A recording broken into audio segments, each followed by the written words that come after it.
Love that your dad's here. That's so cool. He's Oh my in the house gosh, with it's me. been a minute. I will give everyone the opportunity to, I'm going to unmute everybody. If you could just do me a favor, and if you're in the process of doing stuff in the background, if you could just mute yourself right away. Yeah, everyone go ahead and say hi. What's up? If you haven't already. All right, so let's get started. Super duper excited today. We have the man, the myth, the legend, UCLA graduate, current national team member, Fenwick graduate as well, Mr. Matt Farmer. Matt, thank you so much for being here with us. We're super stoked to have you. How are you doing today? Doing all right. Yeah, things are good. Can't complain. Just trying to keep myself accountable. Absolutely. And with the idea of accountability, what you've sent us and tagged us in a couple different things that you've been doing: yoga, ball handling. Yeah. What else? How else are you occupying your time? Yeah, well, USA Water Polo has done a great job of keeping us on our toes and the national team, and we've been doing stuff throughout the week with them. But I kind of just had some stuff I want to talk about. I'll just jump right into it, and I'll address that stuff later on. Sound good? Awesome. Let's do it. All right, we're not waiting for anybody. We're good to go. Let's do it. All right.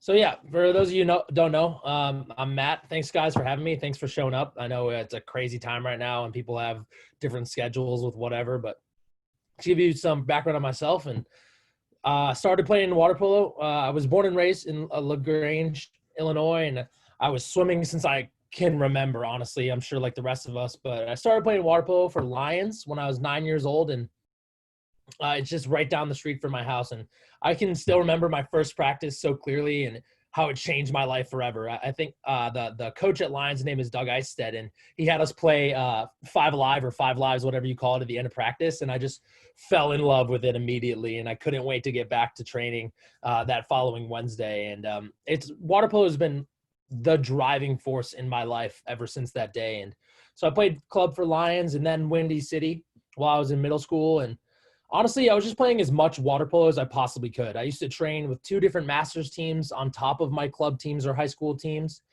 Just tried to learn as much from older people, guys who had more experience with the sport, as much as I could. I actually remember there was a masters club tournament at Northwestern when I was in 8th grade, and a bunch of college teams were there, college club teams. And I wanted to play with one of those masters teams that I mentioned that you guys might know. It's called the Apostles. And after our game, I just sat on deck in my Speedo for the rest of the day and asked other teams if they needed extra guys to play with. And I ended up playing a game with the Loyola University of Chicago club team against the Iowa Hawkeyes. And that was just such great experience for me as a 13-year-old. And so I just encourage you guys to just find as much water polo experience and challenge yourself as much as you can. So my high school career, my father, who's on the call right now, and both my grandfathers went to Fenwick High School, and I also attended Fenwick. And during the last chapter of their dynasty, for if people are out of staters, Fenwick, when I went in as a freshman, they were coming off of 6 straight titles under head coach Dave Perry, who you guys may have heard of. And I won 2 more state championships under him, extending our streak to 8. And Dave actually passed away when I was a junior, and we went on to lose that year. But we were able to win Fenwick's most recent championship my senior year. So Dave's death was pretty hard, especially with how that year ended up. But he's continued to be a motivator for me, and something I still think about when I'm getting into whatever game, in a professional game, national team game, that I want to make him proud. So I will talk about a little bit about ODP. So I was involved in the ODP program from the age of 12 or 13 till I was 18, all the way through high school. And honestly, I don't know where I would be without it. The ODP program offers so many incredible opportunities that's especially important for us as Midwesterners. And I just wanted to highlight some of the great parts about ODP for you guys to keep in mind while you're going through the program. So you get opportunities to play for other coaches and practice and get to know kids from all over the Midwest. So coaches are going to have a similar system that they're supposed to teach because of the ODP pipeline, but you'll be able to experience different ways that coaches communicate with their players, the way they prepare for games, and the way they game manage. And this will just give you more information to decide what qualities you value in your coach. If you guys get chosen for travel teams, obviously you get the chance to play against some of the best high schoolers in the country. And any experience to get better or to play against better and stronger players is a great experience. And obviously, if you make it far enough, you'll get the opportunity to travel, which I understand is rare, but it's something amazing to strive for. On top of all the exposure to coaches and water polo you get to play, it's a great way to build relationships with other players and other coaches all around the country. So, for example, when I was a junior in high school, I actually had a friend from the Mountain Zone whose club team was going to Brazil over the summer for a few weeks, and they needed someone in my position, so they asked if I would go with them. And that trip ended up being one of my favorite trips of all time. That guy and I are still very close, and he's actually a current national team teammate. His name is Ben Stevenson, if you know who he is. So thanks to the exposure by ODP and having a good high school career, I was able to commit to play water polo at UCLA in my senior year. I had an incredible experience at UCLA, and I really think going there was the best decision I've ever made in my life. As a freshman, I redshirted. For those of you who are unfamiliar, that means I didn't play in any games my first year because I wasn't good enough to make the travel roster, despite being player of the year in Illinois twice. I also retained a year of eligibility, so I had 4 more seasons to play after that. It didn't discourage me, though. Just reflecting on my roots and coming from Chicago and having the thought of wanting to make Dave Perry proud, I greatly improved while I was at UCLA, and I went on to win 3 national championships. My team set a record for the most consecutive games won by a water polo team. I was a 2-time All-American and was a finalist for the National Player of the Year award, aka the Catino Award, my senior year in 2017. But the thing that made the UCLA experience special and really different from any other program I've been a part of was the way that every single member of our group approached training. So we had a culture that demanded nothing but our best effort. And for most of the time we were there, we had a group that met those standards. And that's something really special. And that culture led to some of the best friendships that I have, just because it was based on trust and mutual respect when the moment really counted on it. So I want to talk about recruiting a little bit. I could go on forever about the recruiting process, but I'll be brief and say that it's absolutely critical if you guys want to play in college that you guys are proactive about this process. So I, for example, didn't actually receive an email or a phone call from UCLA. It was I who reached out to Adam Wright and the assistant coach at the time, letting them know I wanted to play and study at UCLA. First thing I would do, it's easy to go online and find a list of the D1, 2, and 3 programs in the country. And you just start to narrow down which schools you want to attend based on location, level of play, academic standards. You can keep the list pretty large towards the beginning, but the next thing I would do is go to the team website of all the programs you're interested in and fill out the recruiting questionnaire, so they have all your information in their system. If it's hard to find the recruiting questionnaire on the website, it's easy. All you got to do is type in the name of the university and then the words recruiting questionnaire or potential student athlete questionnaire, and it should pop up. But that'll just make it easy for them. They won't have to come find you. They don't have to come searching. It'll be easier for them to contact you. So after June 15th, going into your junior year, coaches are allowed to start sending you emails. I wouldn't start quite so early, but midway or during your water polo season of your junior year would be the perfect time to send an email. Also, anytime after that. For girls, maybe a little bit earlier, just because the season is later in the year for girls and you won't have a chance to interact so much your senior year. You'll have to decide before that season really happens. But I would send an email to the head coach and the assistant coach, because one of them will move forward with your process. It might not be the head coach. I want to address a couple things. When you're emailing coaches, if you don't get a response, don't get discouraged, because you'd be very surprised that how many emails these college coaches get from all over the world every day. So it's not uncommon for one of them to slip through the cracks. What I would do if you don't get a response, just send the same email or a similar email a few days later, just expressing your interest, introducing yourself briefly, and expressing your interest in the school. You might even get a response that tells you, thank you for your interest, but we're looking to go a different way at this time. And I think that's great information as well, because you get to choose something, you get to cross it off your list and choose a school that's right for you. After I left UCLA, I played in I'll give you guys a chance at the end to ask any questions about recruiting that you have in just a minute. But after I left UCLA, I played a season in Australia. And while I was there, I realized that I wanted more out of water polo, and that water polo had more to give me. So Following that season, I spent some time traveling in New Zealand, and I was fortunate enough to actually receive an offer from a team in Syracuse, Italy, which I took with the intention of improving my game to have a shot to make the national team and make a run for the 2020 and now the 2021 Tokyo Olympics. I had a good season in Italy. My team made it to the semifinal of European Cup, and I improved my game greatly. And that summer, I took my shot with the national team, and I was fortunate enough to be selected for the travel roster for the 2019 World Championships in South Korea, and which is the highest competition in water polo that we have besides the Olympic Games. And I've been an active member of the national team this whole year while I was playing my professional season for Sabadell in Spain, just outside of Barcelona. And I believe I'm still really only scratching the surface of my potential. And everyone here always has the opportunity to get better, smarter, and understand the game better. So more professional experience and more national team experience. I'm hoping I can even grow more this year. I was on youth and junior national teams through the ODP process, but I would say that being on the national team, the senior team, has really been the honor of my life. And I've always wanted to be on this roster, and it's incredible to compete against the best teams in the world. And that's probably my favorite part, is just being able to play and test yourself against really, really high level teams. And hopefully you guys will see me representing the Midwest in this summer's Olympic Games. And no matter what happens, I'm going to give it my best shot. And I think that's what's the most important thing in life. During this quarantine period, the national team, like I mentioned earlier, has been doing a great job with us. Right now, we're keeping each other accountable, trying to maintain what shape we have and just stay socially connected. We're doing workouts together on Tuesdays and Thursdays. We have meetings on Monday, Wednesday, Friday to go over film. And during this time, I've been trying to contact as many Midwest teams and players as possible. And I just want to let you guys know that I want to be a resource for water polo in the Midwest. And if anybody has any questions or wants to reach out about anything, feel free. Don't be shy. The best way to reach me is on Instagram. So, because everybody gets bombarded with enough emails right now. But yeah, I can just turn it over to you guys if you have any questions. But otherwise, just feel free to reach out. Awesome. Thank you for that, Matt. That was incredible. He's not here right now. He had a last minute thing happen with his family. Everything's fine.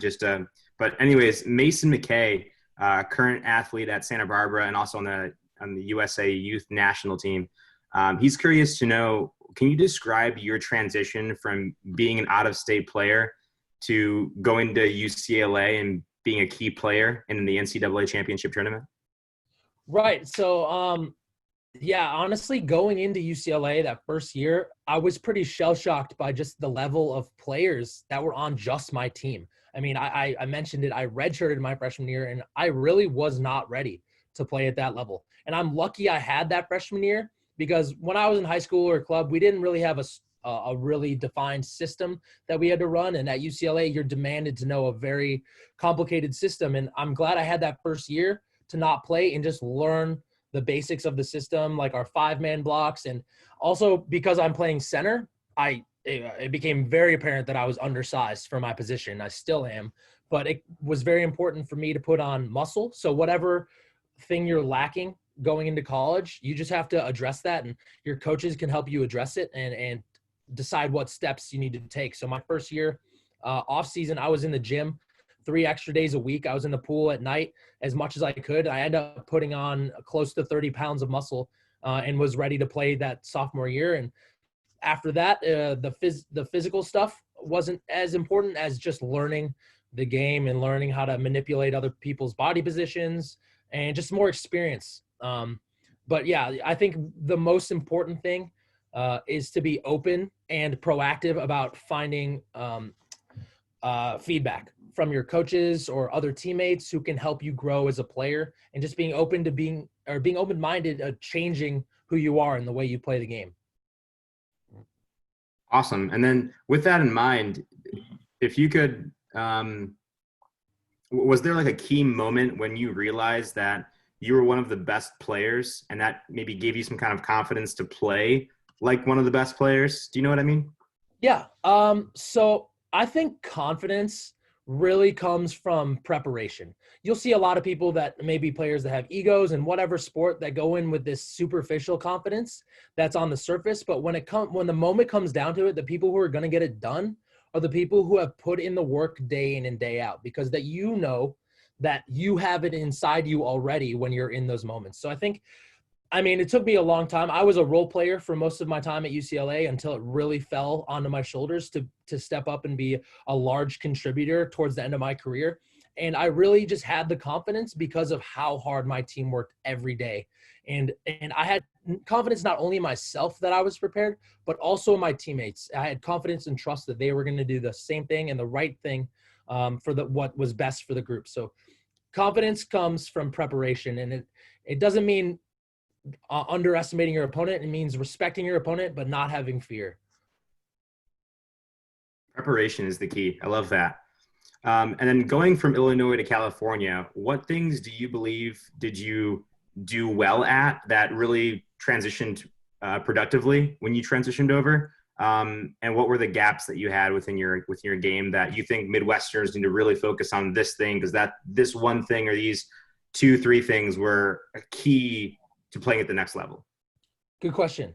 Yeah, so I would say there was 2 things that were really important for me maintaining that the Midwest and Chicago water polo gave me was a strong swimming background. And I think all of us have a strong background in swimming. And when I went to UCLA, it was a high demand, especially in practices, the amount we were swimming. And I know a lot of guys who maybe weren't strong swimmers who were great water polo players, but they were suffering a lot more than I was when I could make sets or make them easier than they could. So that was really important. And then just having that kind of chip on your shoulder, that work ethic that we all have, that, you know, knowing where we come from and wanting to prove ourselves, that a lot of people don't have that fire.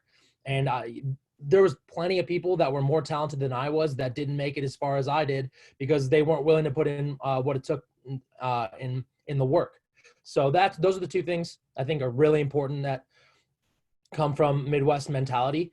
But the things that we're missing, I think a huge thing that will separate good Midwestern players from the mid-level Midwestern players is your ability to control the ball.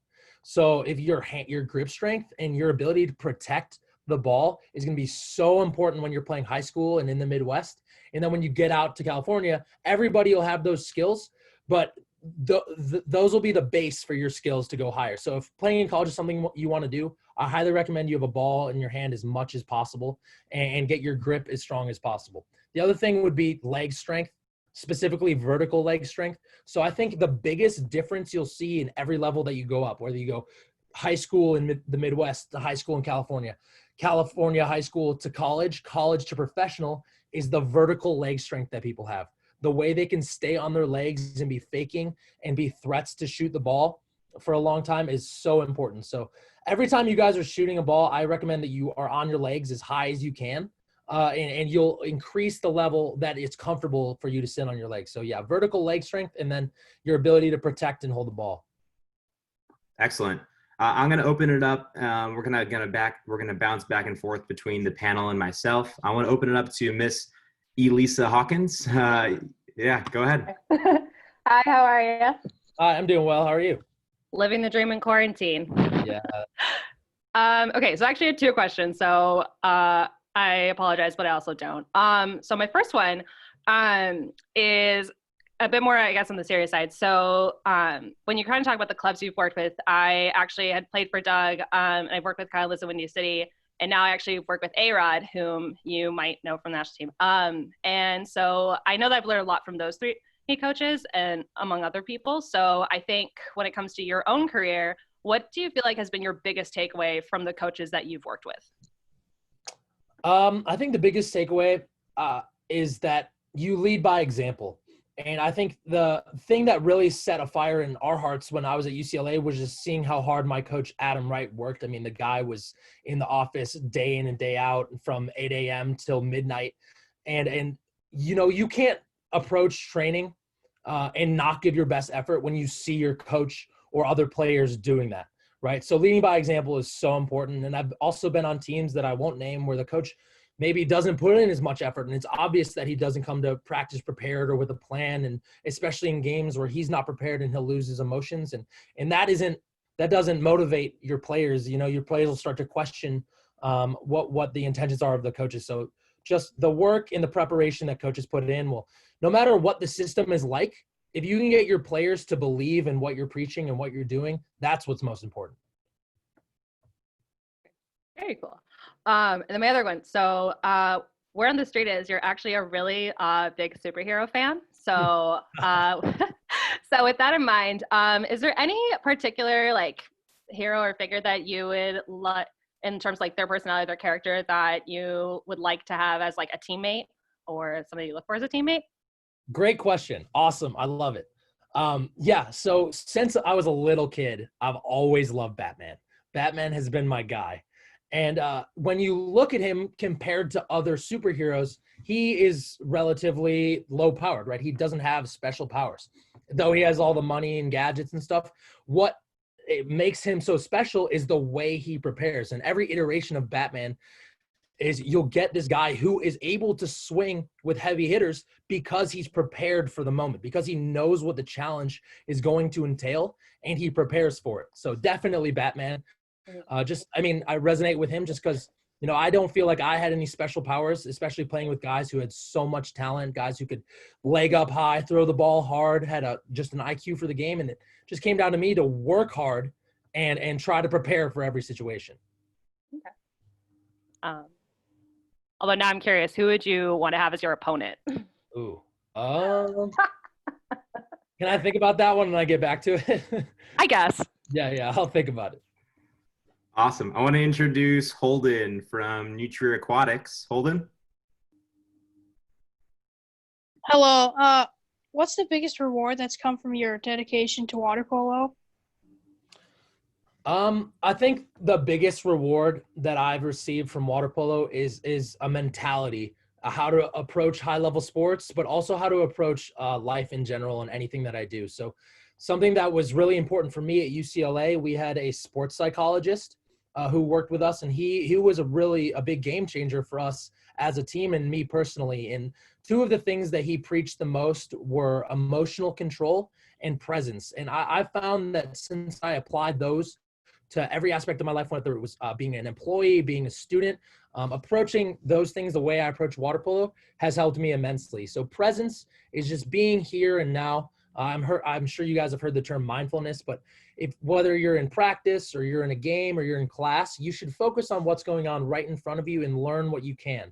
I think you'll hear in any high-level sport, I hope you guys have been watching Last Dance. I know it's over now, but in the second to last episode, some of the guys talked about Michael Jordan's superpower was his ability to be present. He was always in the moment. It didn't matter what happened before or was going to happen in the future. He was ready to attack that moment. And Kawhi Leonard said the same thing at the end of the NBA championships last year when they were interviewing him after the game. He said championship teams don't think about the past and they don't think about the future. They only think about what's happening right now. And something I think is incredibly, incredibly important for guys, people your age and my age, is emotional control. So that means with other people, not getting mad at other people, but being able to reason with them, but also at yourself. So if you're like me, you hold yourself to a really high standard. And sometimes if you can't meet that standard, I get really angry at myself. But it's been important for me to control those emotions and look at it logically and just try to move on and do the best I can moving forward. Awesome. Thank you. Now, as many of the people on this call look up to you as a player, who are some players that you looked up to growing up? So I think players in water polo I looked up to included centers like Ryan Bailey and John Mann, guys who I wasn't really around a lot and didn't have a lot of insight, but just because of the level they played at. Some guys I really did love watching growing up were guys like Tim Duncan in basketball, who was just a fundamental monster. And like I said, emotional control was one of his biggest weapons in winning 5 NBA championships. And that's something that you'll hear a lot of NBA players. Sorry, I keep talking about the NBA, but I like basketball. And yeah, so I looked up to him a lot. And even now I have players that I look up to. It's one of the best ways to learn to be a better player is to watch people who are better than you, specifically ones who are in your position. So guys right now, like the 2 Italian centers I really like watching play. It's Michael Bodegas and Matteo Icardi, because they're smaller centers. They're not necessarily undersized, but they are more my size, and I have to play more like them if I want to be successful. So I constantly watch them. I watch them as much as I can so that I can learn from what they do and try to steal moves off of them. That's awesome. And kind of expanding on that, what advice can you give the people on this call as to what they can do at home and what they should look for when watching film? Yeah. So I would focus on people who play your position. And when it's coaches or other players, like I alluded to earlier, just being open-minded as a player and be willing to change your game. I've definitely gone through phases in my life where I thought I knew what I needed to know, and it just turned out to be completely wrong because the game changes. So watching people that are on a high level, that are in your position, just their legs, the way they throw the ball, and the kind of their intelligence. I think watching any player in your position in transition is going to be where you learn the most. So when you look at highlights, it'll be goals, and that's awesome, but not everybody can shoot the same way other people can. Watching a full game or watching a couple quarters, watching the way they play in transition is where you'll really see the IQ of players. And I just recommend watching as much full water polo as you can. European Aquatics has a great YouTube channel that you can watch national team games. They have every game from European Championships this past year for females and males. So just full games, stuff you can do at home. Obviously, you can't replace what you're able to do in the pool, but it is obviously important to keep your lungs and heart going, and that's something we need to be doing our entire lives. So running outside, playing basketball, playing with your dog, whatever you enjoy that gets your heart rate up, I recommend doing. And like I said, having a ball in your hand as much as possible. Even if you have a wall or like a backstop, I'm just constantly, I have one video on my Instagram that you guys may have seen where I'm just throwing the ball, practicing different release points around my head. So the best shooters in the world will have more than just one shot that they can go to. So they can shoot around their head, they can shoot sidearm, just practicing what feels comfortable for you and expanding your abilities as a shooter and a passer. I remember in that video, you actually had some interference with some little dog, I think it was, right? Yeah, he's not so little. He's about 100 pounds, but he's a good defender, and he definitely helps me keep my heart rate up. He loves the water polo ball too. He'll chase that thing all day. That's awesome. And with European Aquatics in mind, is there a game that you love to watch that you've watched like 1,000 times? I think a great game would be a game from Europe or World Championships in 2019. It was actually us versus Montenegro, and it's a great game because my favorite player in the world is Alexander Ivovic, and he's a player from Montenegro. He's a player for the professional team Pro Recco, and just watching the things he does and the power and intelligence he has. I've watched that game a lot, and I've done a couple of these talks, and I constantly bring up clips from him just kind of wheeling on us. We won the game, but he scored about 6 goals. So just watching great players like that is something I love. Geez, he sounds dominant. I'm definitely going to check that game out later today. So dominant. With coaches in mind, what is one, and this might be a tough question, but what is one piece of advice you got from a coach that has just stuck with you throughout the years? Like maybe your best advice that you've ever gotten from a coach, your best coach's tip, what have you? I think it may have come in high school.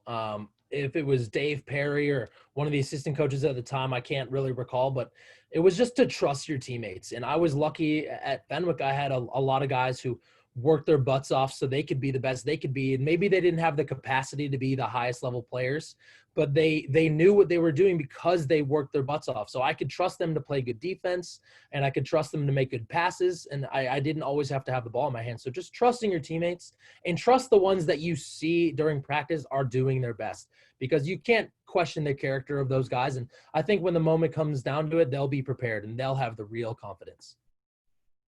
Excellent. I'm going to go ahead and open the Q&A up. If anyone has a question, please feel free to unmute yourself and just go ahead and ask away. Elissa, maybe if you want to come back to your question, we could do that also. Yeah. Okay. Someone I'd want to play against, right? Yes. I I really try to go for the thought-provoking one, so this might be the jackpot. I mean, superheroes by definition are really powerful, so I don't want to play against any of them. Come on. You don't know? even think like maybe the Joker, because they'll force you to think about your strategy, or like Captain America because you respect him, like anything? Yeah, okay. Captain America is a good one because he would just be really good. You know, he wouldn't try to hurt anyone. He would just play. That's a great one. I think Captain America is a good one. Someone and those are the players that I love too. Players like Ivovic is a great example. He's a guy who's dominant and is a great player. But when you play against him, he doesn't act like a jerk. He doesn't try to hurt you. He just plays his best game and he makes it talk for him. So he's kind of a Captain America type deal.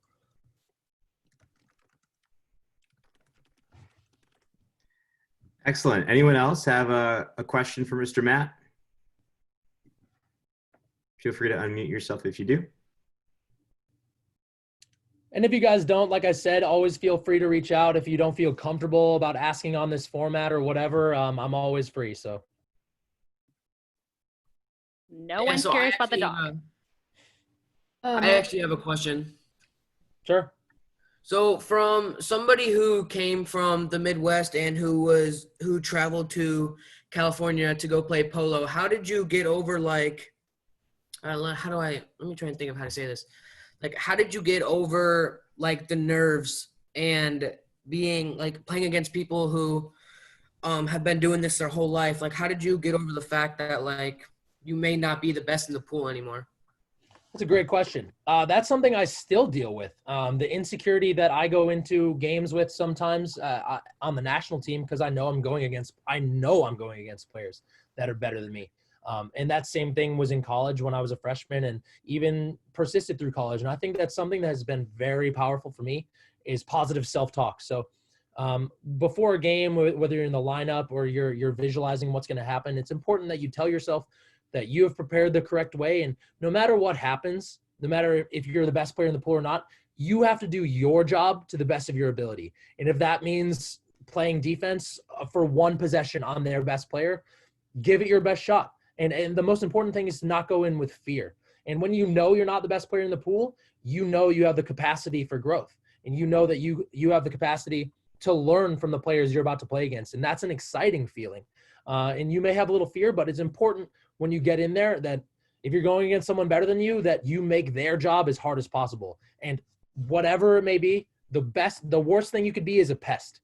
Being a pest to somebody, I mean, there's plenty of hockey players in the league that aren't super talented, that aren't super big, but they can get in the other person's head just by how hard they try all the time. And I think that's really important. So positive self-talk, don't sell yourself short.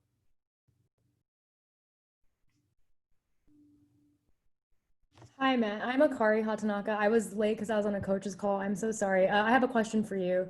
Sure. As someone who's watched you play, I noticed you have a lot of creativity in the pool, and you also have great critical thinking skills. And I was wondering if maybe you find those skills that you have applicable to aspects outside of the pool?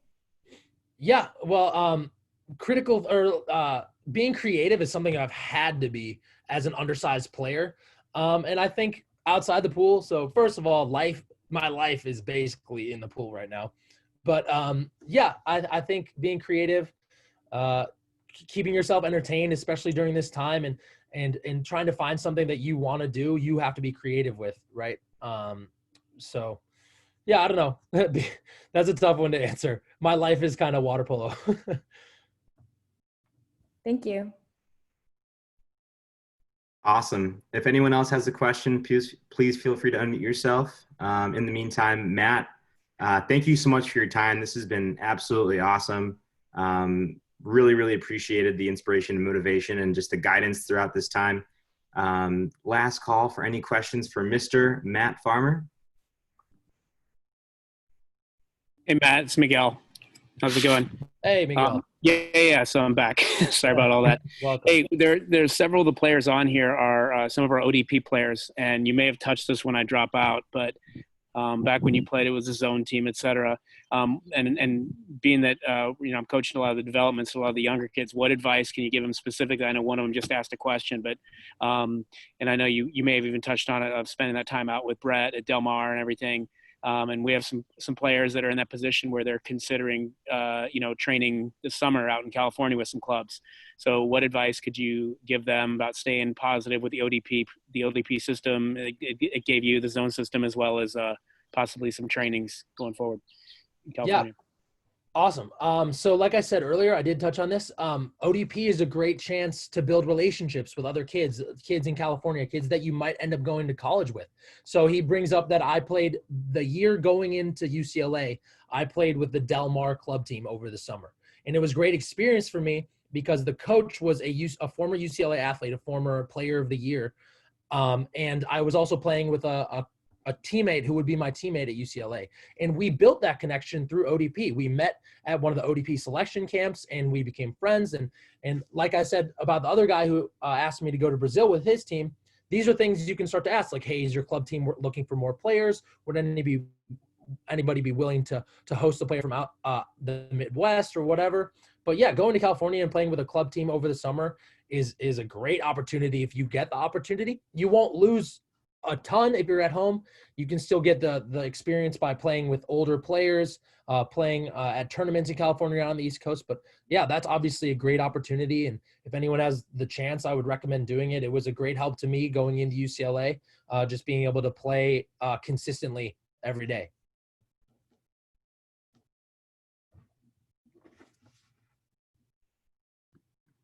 Awesome. Well, again, Matt, thank you so much for your time. This has been awesome. We really, really appreciate it. And we look forward to seeing you in 2021 Olympics. Yeah, we hope. Well, thanks guys for having me. Again, I just want to emphasize I'm here as a resource, so don't be afraid to reach out. And thanks again for having me, and keep working hard. And I would stick with ODP as long as you can, because not only does it give you more water polo experience, but yeah, just making relationships is what it's all about, right? Absolutely. Awesome. Well, thank you again, and everyone have a great rest of your day. Thank you. All right, thanks guys. Thank you. Thank you. Thank you.